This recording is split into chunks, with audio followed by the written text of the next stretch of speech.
Buenas tardes, queridos amigos de este espacio de psicoespiritualidad. Un nuevo tema abordado ahora explícitamente desde la espiritualidad, exorcizando nuestros malos espíritus, haciendo una relectura de los escritos antiguos de Evagrio Póntico, un monje de Egipto que es leído con mucho respeto desde la tradición cristiana. De hecho, algunos intelectuales lo presentan como el fundador del misticismo monástico y como el autor espiritual más fecundo e interesante del desierto egipcio. Por otra parte, su aguda observación de la psicología del monje lo ha convertido en un auténtico precursor del moderno psicoanálisis. El primer mal espíritu a exorcizar de nuestra vida. La gula modernamente puede ser entendida como un apetito desmesurado en el comer y en el beber. Pero no es este el sentido que quiere puntualizar Evagrio Póntico de este mal espíritu. Lo nocivo no se asienta en el apetito, sino en la mirada estrecha del espíritu humano. Comer y beber para saciarse a sí mismo en desmedro de los demás. Saciar el apetito materialista, que es el llamado de Dios, y el llamado externo es el que acontece en el rostro de los hermanos. El ojo del goloso escruta con curiosidad los banquetes, mientras que la mirada del temperante observa las enseñanzas del sabio, dice Evagrio. El goloso observa las vidrieras del mercado del consumo, mientras que el temperante descubre en su alma la necesidad de compartir, podríamos decir nosotros, parafraseando a Evagrio. El alma del goloso enumera los recuerdos de los mártires, mientras que la del temperante imita su ejemplo. El goloso, diríamos nosotros, tranquiliza su conciencia con la lectura espiritual y con concurrir al culto. El temperante es el que practica la justicia. El monje goloso, dirá Evagrio, sometido a las exigencias de su vientre, exige su tributo cotidiano. El caminante que camina con ahínco alcanzará pronto la ciudad, y el monje glotón no llegará a la casa de la paz interior. El goloso se desvive por saciar su materialismo, que lo mantiene preocupado en el salario que le asegurará su trabajo, mientras que el temperante se da cuenta que su ser es más valioso que su dinero. Eso podríamos decir nosotros interpretando a Evagrio. El segundo demonio, la lujuria, que tiene mucho que ver con el espíritu de la gula. Un hombre o una sociedad materialista son presa fácil del demonio de la búsqueda del placer por el placer mismo. No se niega aquí la virtud del hedonismo. De hecho, el propio Epicuro, fundador de esta corriente de pensamiento, el hedonismo, señala que todo placer es un bien en la medida en que tiene por compañera a la naturaleza. La naturaleza, siguiendo el pensamiento de Evagrio, la naturaleza del hombre es trascendente y prosocial. Los placeres vanos no son buenos, porque a la larga acarrearán dolor. Y no solo son más difíciles de conseguir, sino además más fáciles de perder. Los placeres vanos son los placeres que no tienen orientación y sentido. Después de satisfacerlo, dejan al individuo más vacío que antes. Un ejemplo de ello es lo que propicia en la vida del hombre esta sociedad excitada y erotizada, sin orientación y sin significado. Epicuro también hablaba de la importancia de poseer una virtud para elegir y ordenar los placeres, que era justamente la prudencia. Vamos al tercer demonio, la avaricia, el afán de poseer riqueza. Pero el demonio no está aquí en el afán, sino en lo que éste esconde, el egoísmo y el miedo. La avaricia, dirá Evagrio, es el peor de los demonios. En palabras del propio monje, la avaricia es la raíz de todos los males y nutre como malignos arbustos a las demás pasiones y no permite que se sequen aquellas que florecen de esta. Evagrio, para describir el modus de este mal espíritu, apela a la dialéctica, a la oposición de dos prototipos, el monje rico y el monje viajero. El monje rico es aquel que ha atesorado, pero es el que se hunde en el mar de sus preocupaciones. Es comparable al perro, según Evagrio, atado a una cadena. Su preocupación principal es aumentar las riquezas materiales, o al menos no perderlas. Entonces está destinado al infierno de la desesperación o la tristeza. La primera emoción la genera el miedo a la pérdida. El segundo, la constatación del hecho. El monje viajero nada tiene, por lo que nada teme. Como diría Epicuro, el hedonismo, es decir, el placer, debe ayudarnos a despojarnos del miedo. El placer, no el placer en sí mismo, sino el placer de una vida vivida con sentido. El monje viajero nada tiene, pero encuentra refugio en todos lados, o más bien en lo esencial de la vida. No lo abate la preocupación, sino que se alegra de encontrar el sustento de cada día. La muerte los encuentra a los dos. El monje rico muere y su mal espíritu ni siquiera le permite que se dé cuenta de ello. ¡Qué terrible! Su alma sigue vagando en la preocupación de sus riquezas y en la tristeza que esto le genera. Y si llega la muerte, abandona miserablemente sus tenencias, entrega el alma, mientras el ojo no abandona los negocios, dice Evagrio.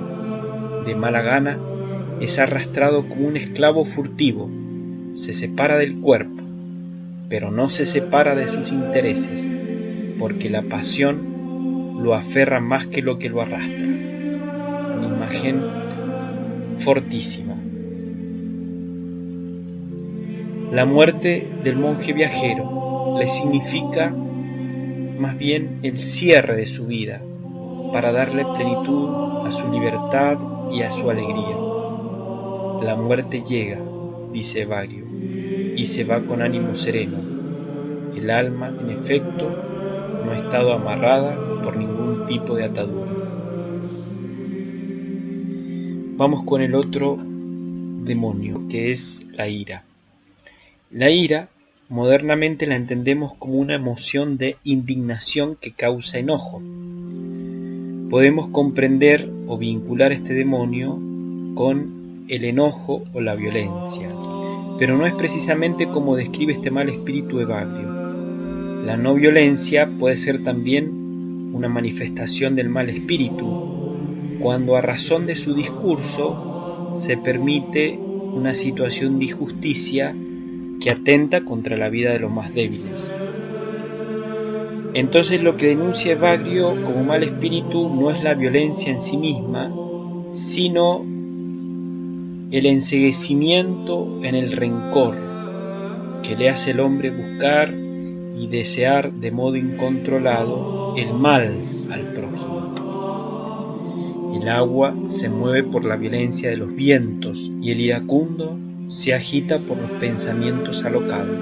El monje iracundo ve a uno y rechina los dientes. Aquí la dialéctica, la oposición se da entre el monje enajenado y el monje magnánimo. La diferencia entre uno y otro es que el primero los desborda su rencor contra el hermano, no logra ponerle un límite a su enojo. El segundo tiene un corazón generoso, es decir, espacioso. En ese espacio se hunde, se pierde el rencor y entonces puede vivir en paz. El monje magnánimo es una fuente tranquila, dice Evagrio, una bebida agradable ofrecida a todos, mientras la mente del iracundo se convierte continuamente en algo agitado y no dará agua al sediento, y si se la da, será turbia y nociva.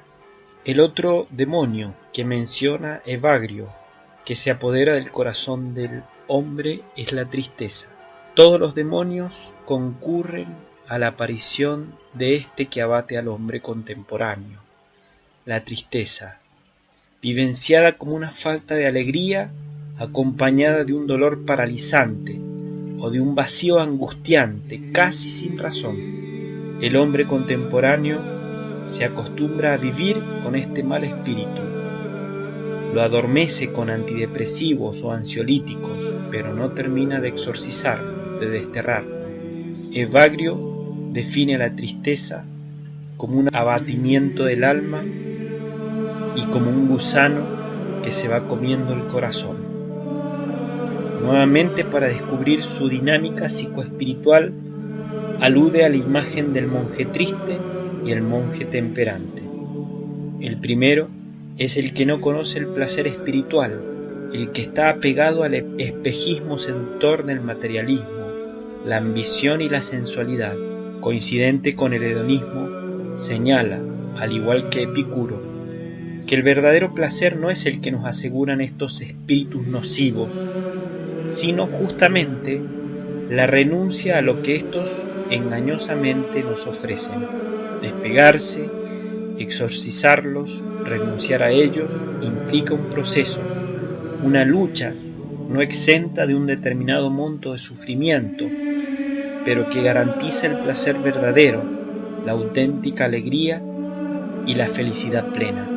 El monje triste no conocerá la alegría espiritual, dice Evagrio, como aquel que tiene una fuerte fiebre no reconoce el sabor de la miel. El prisionero de los bárbaros está atado con cadenas, y la tristeza ata a aquel que es prisionero de las pasiones. El temperante no entristece, dice Evagrio, por la falta de alimentos, ni el sabio cuando lo ataca una disolución desquiciada, ni el manso que renuncia a la venganza, ni el humilde si se ve privado del honor de los hombres, ni el generoso cuando incurre en una pérdida financiera. Ellos evitaron con fuerza, en efecto, el deseo de estas cosas, como efectivamente aquel que está bien acorazado rechaza los golpes. Así el hombre carente de pasiones no es herido por la tristeza. El otro demonio descrito por Evagrio es el demonio de la asedia, que paraliza para hacer aquello que tenemos que hacer.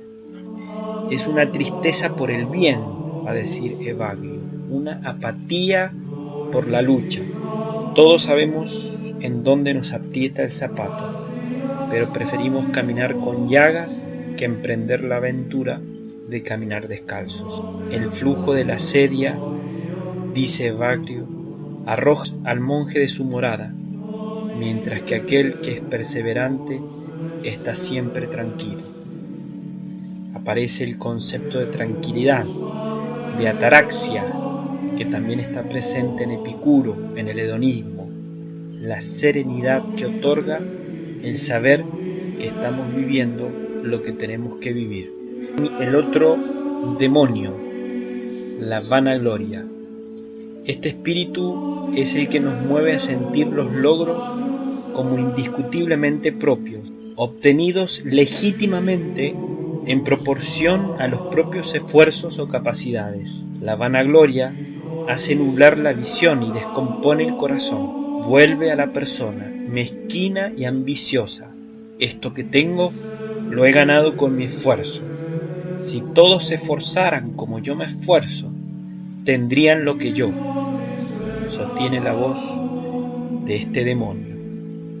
El hombre virtuoso es el que reconoce que sus logros tienen relación directa no solo a sus capacidades y esfuerzos, sino a las capacidades y esfuerzos implicados de los demás, y al acompañamiento de Dios, que quiere la equidad y el bien para todos. Justamente, si existe inequidad, pobreza e injusticia, es porque el corazón de muchas personas está endemoniado por la vanagloria. La vanagloria es un escollo sumergido. Si chocas con ella, corres el riesgo de perder la carga, dice Evagrio.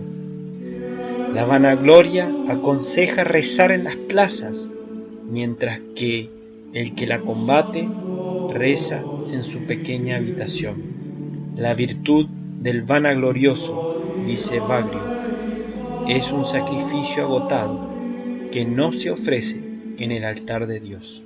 El demonio número 8, un demonio muy difícil de exorcizar, la soberbia. La palabra soberbia proviene del latín superbia, es un sentimiento de valoración excesiva de uno mismo, es una sobrevaloración del yo respecto de los otros, que alimenta un sentimiento de superioridad que lleva a presumir de las cualidades o de las ideas propias, menospreciando las ajenas. Es un orgullo desmedido por uno mismo y se relaciona con una concepción exagerada del valor de sí que se exterioriza en un ejercicio despótico del poder. Es una pasión irracional, según Evagrio, que le hace creer al hombre que es superior a los otros, aceptando vivir en condiciones de superioridad, por lo que necesariamente debe someter expresamente o de modo sigiloso a los hermanos. La soberbia es un tumor del alma lleno de pus. Si madura explotará emanando un horrible hedor. Se enferma de soberbia el apóstata de Dios y de los hermanos cuando adjudica a sus propias capacidades las cosas bien logradas, dice Evagrio. No entregues tu alma a la soberbia y no tendrás fantasías terribles.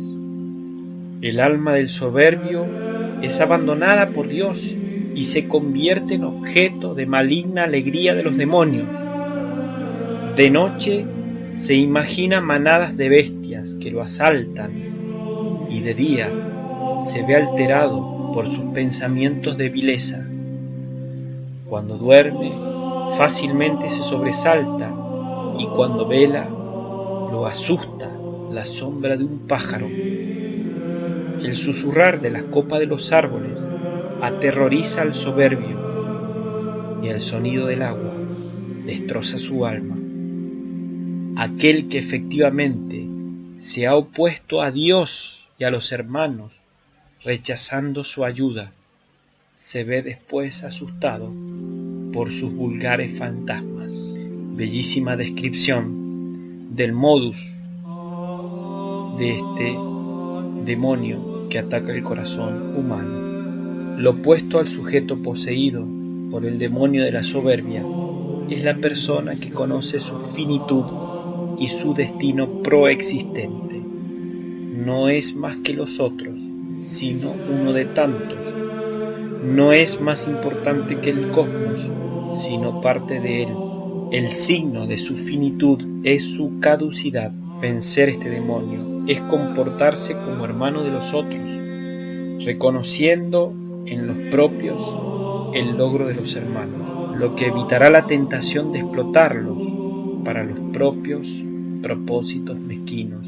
Es reconocerse como habitante peregrino de este planeta, sin ejercer el poder como dominio, explotándolo irracionalmente para sostener privilegios inicuos. Es practicar y vivir la humildad puesta al servicio de la liberación de los que sufren. En la práctica, ¿cómo discernir estos espíritus? Yo propongo dos herramientas. Primero, la oración invocando el nombre de Jesús. El nombre de Jesús como portador de la persona, dejando que Jesús entre en nuestra interioridad y nos discierna estos malos espíritus. El segundo modo de exorcizar estos espíritus es siendo compasivos, es decir, menos individualistas, menos materialistas, compartiendo lo que tenemos con los demás, en tiempo, en dinero y en capacidades. Que no nos suceda lo que Jesús advierte en su Evangelio. Cuando un espíritu maligno sale de una persona, pasa por lugares secos, busca dónde quedarse a descansar, pero no encuentra nada. Entonces el espíritu maligno dice: voy a volver a la casa de donde salí. Al llegar se da cuenta de que está desocupada, limpia y ordenada. Entonces va, trae a otros 7 espíritus peores que él y se van a vivir allí. Al final, esa persona queda peor de lo que antes estaba. Bendiciones, hermanos. Espero que este aporte sirva para su desarrollo psicoespiritual.